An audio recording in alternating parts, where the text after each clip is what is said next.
Vanessa, thanks. Definitely appreciate having us. This is a great opportunity to once again see faces, as we've already said, and to see to be amongst a group of people who are about some great work, right?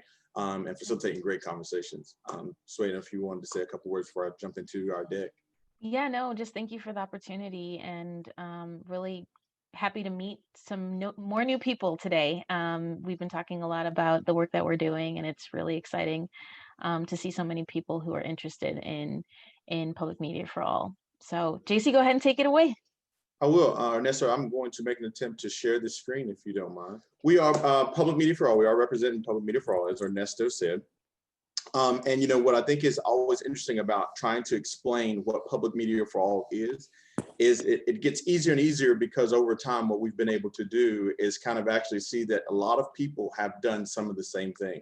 Um, if we all talk about 2020 and we know some of the things that have come out there, just some repeating themes. There's been some struggle, there's been some triumph, there's been some setbacks, there's been some limitations.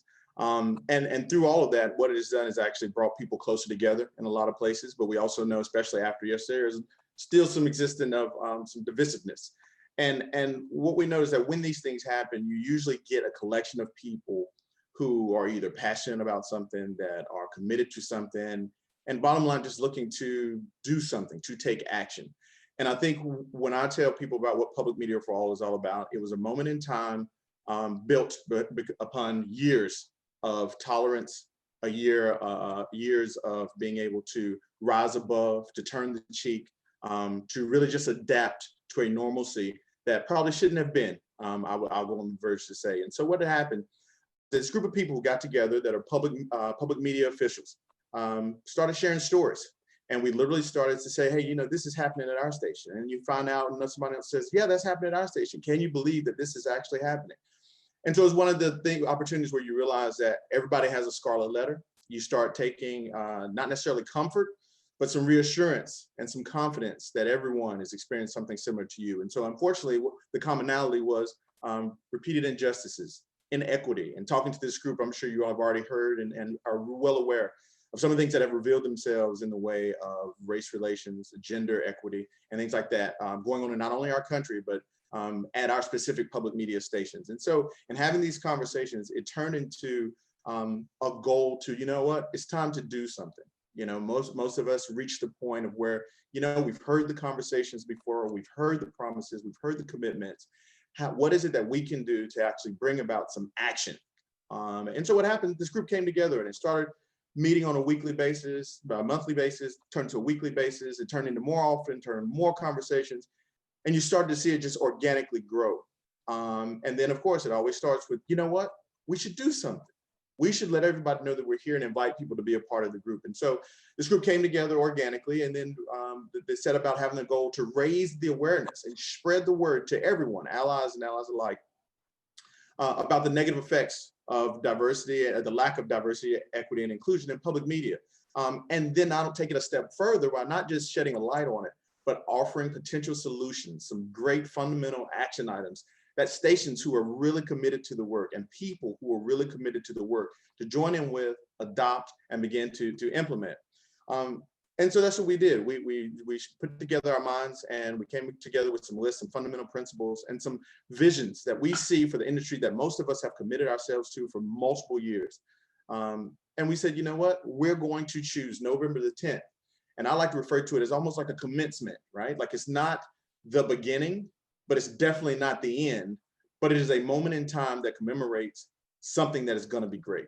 And so on November the 10th, this group has organized a day of action and education, which will include a moment of silence to formally acknowledge this moment in time, the lack of diversity, equity, and inclusion in public media, and then to provide some educational opportunities for people to understand what they can do as an individual at their stations, and invite people not to exclude, not to exploit, not to embarrass, but to invite people who really are serious about doing this tough work to joining us and joining forces of what we want to do.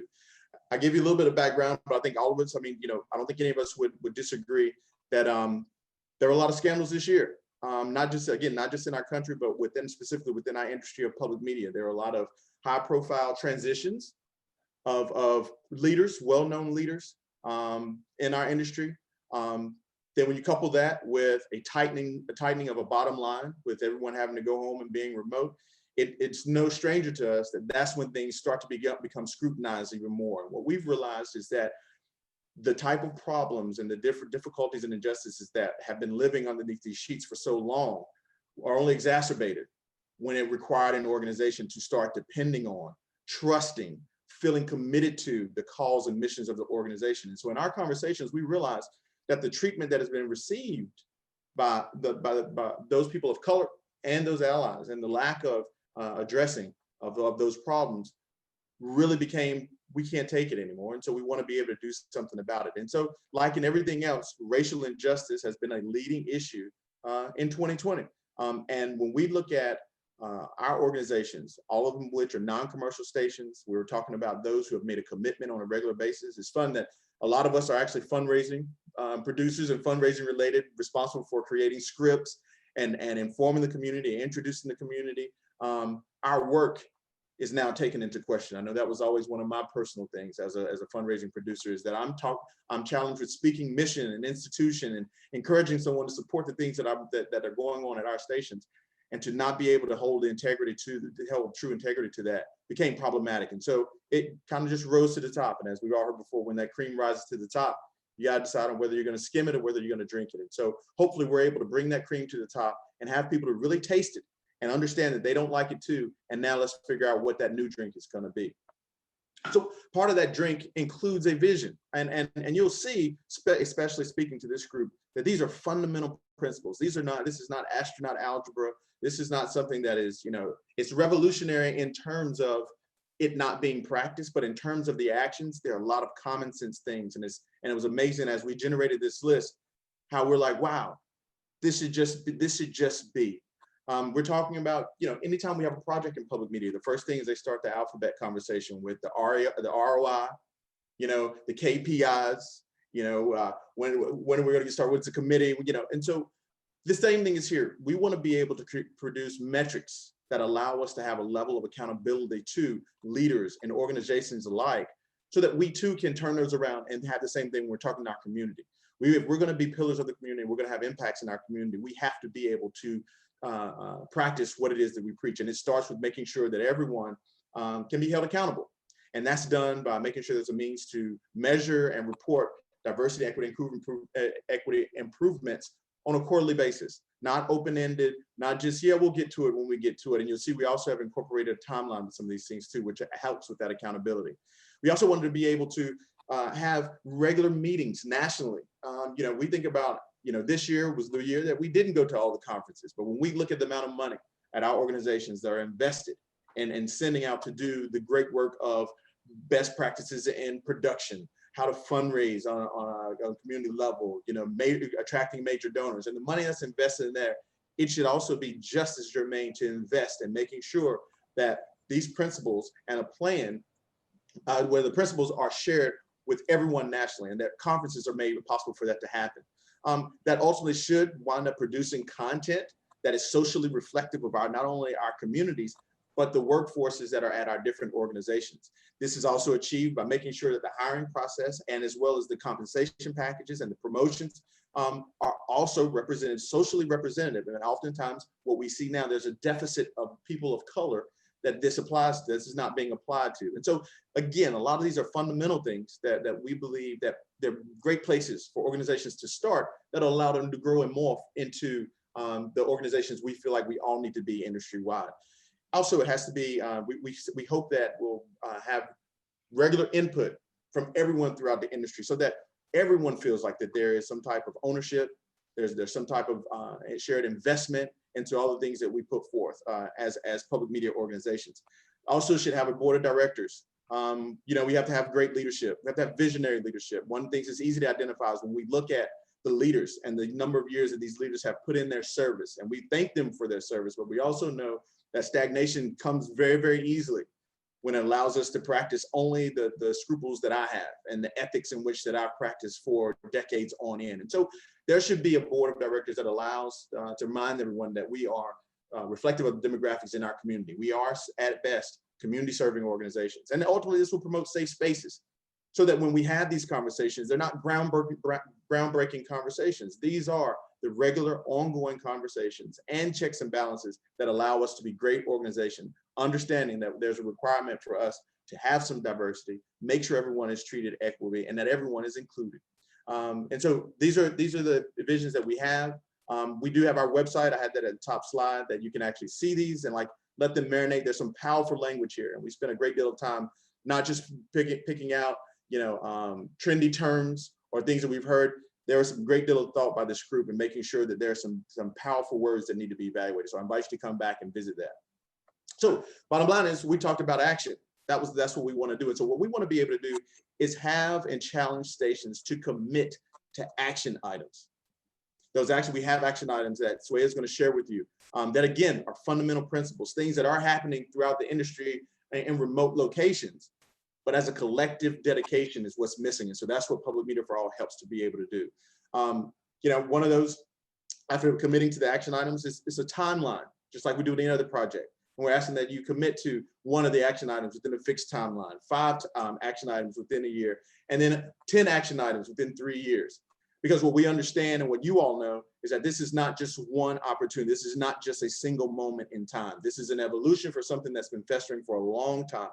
And now we're at the point in which that we all want to commit ourselves to making a difference. And we want to make sure that this is ongoing and sustainable. And the only way that we believe it's going to be sustainable is by facilitating an opportunity for it to be transparent. No one ever likes to walk in a room and not feeling like they know what the meeting is going to be about. No one likes to be a part of a committee where they're not sure what they're signing up for. No one likes to be voluntold, right? So what we are committed to is transparency, inviting everyone, letting everyone be a part of the mission. That includes our allies, that includes people of color. We want everyone to be a part of it, but we want to be clear and specific about what it is that we're doing. And that is that tough DEI work that we're committing ourselves to. So I think right here, these are the action items. I think Sway, I'm going to go ahead and turn it over to you to pick up here, if that'll work for you. Yeah, absolutely. Thank you. So as JC mentioned, we are asking organizations to work on the items, 10 of the 11 items within a 3-year period. We, as JC mentioned, these are things that we believe are very actionable. This is not rocket science. This is really a way to address the lack of these conversations, the lack of changes that need to take place in our industry. So what I like to do is I actually want to call on folks to read off these action items. So I'm just going to call some of the names here. If you wouldn't mind turning your camera on, everyone, so that I can ensure that you are here.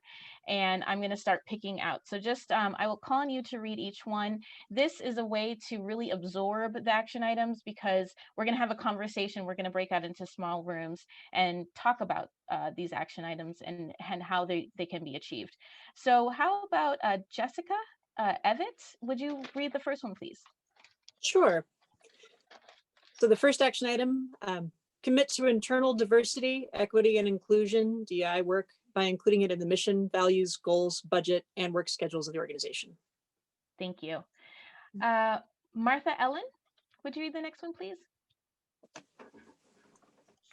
Incorporate D&I goals into the annual quarterly goals of any staff person who supervises staff or participates in hiring. Make raises and bonuses dependent upon reaching these goals as appropriate. Thank you. All right, Mr. Matt Murphy, please. Number 3. Affirm that in a country that has been rapidly diversifying, where people of color will be the majority in a couple of decades, it is imperative to the survival of the organization and the success of its service to rapidly diversify our programming, audiences, donors, staff, and leadership. Thank you. Let's go with Selena Flores, please. Recognize that people of color, staff, and leaders have disproportionately been doing unpaid DEI work while dealing with discrimination, microaggressions, implicit and explicit bias. Apologize. Create space for people of color staff to heal, re-energize, and be empowered. Thank you. Let's go with David Clan, please. Number 5.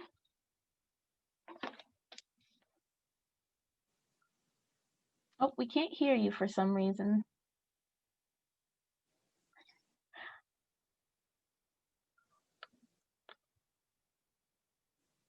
All right, David, we'll come back to you. Nathan Moore, why don't you go ahead and take number 5?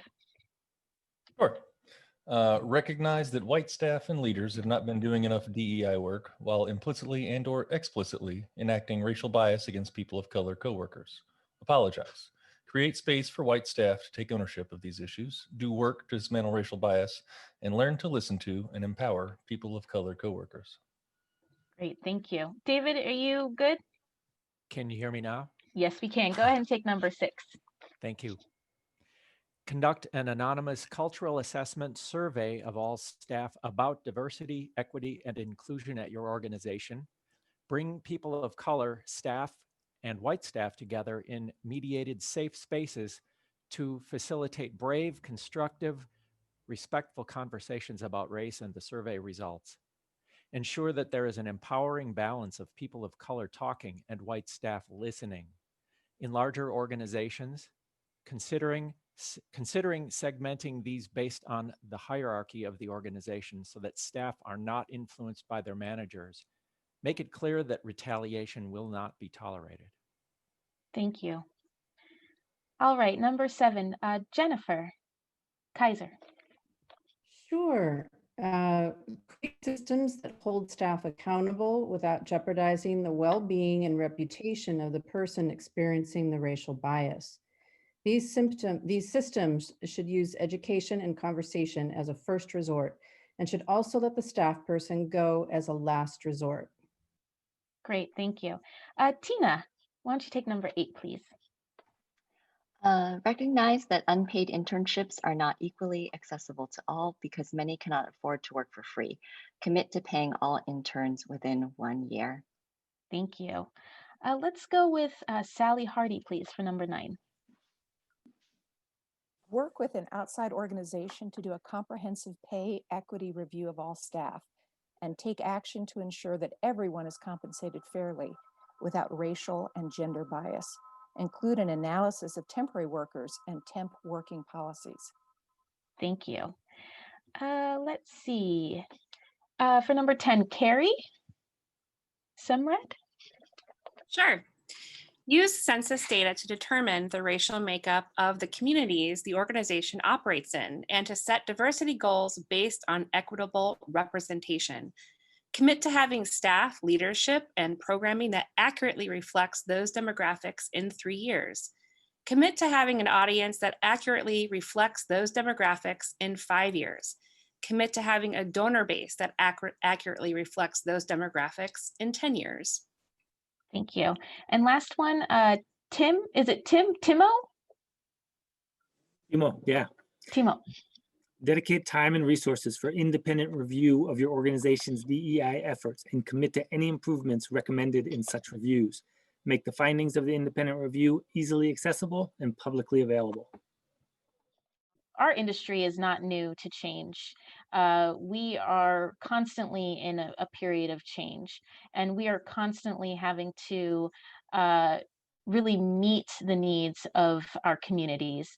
And so we're looking at this work just as our industry has looked at moving into digital spaces, right?